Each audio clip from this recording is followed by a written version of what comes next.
Hi friends, good afternoon. আমি মামুন।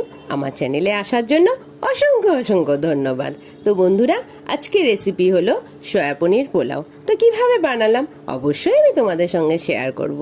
তো প্রথমে আমি নিয়ে নিলাম কাজু, সয়াবিন, পনির।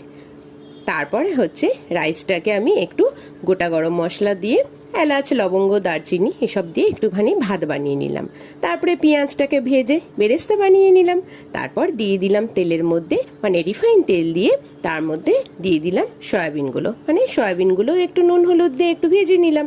তারপর আমি কাজুগুলোকেও সেম একই ক্যাটাগরিতে আমি ভেজে নিলাম ভালো করে। তো বন্ধুরা, আজকে কিন্তু আমার গলাটা প্রচণ্ড বসে গেছে এবং প্রচণ্ড আমার ঠান্ডা সর্দি, তো প্লিজ তোমরা একটু মানিয়ে নিও। তো তারপর আমি কাজুগুলোকেও একটুখানি ফ্রাই করে নিলাম।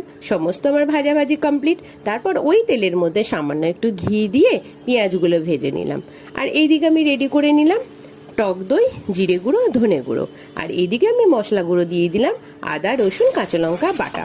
তারপর ওইগুলোকে ভালো করে কষিয়ে টমেটো দিয়ে দিলাম। তারপর টমেটো দেওয়ার পরে ওই টক দইটা, যে টক দইটা বানিয়েছিলাম সেইটাকেও আমি এর মধ্যে দিয়ে দিলাম। দিয়ে ভালো করে সুন্দর করে মশলাটাকে কষাতে হবে।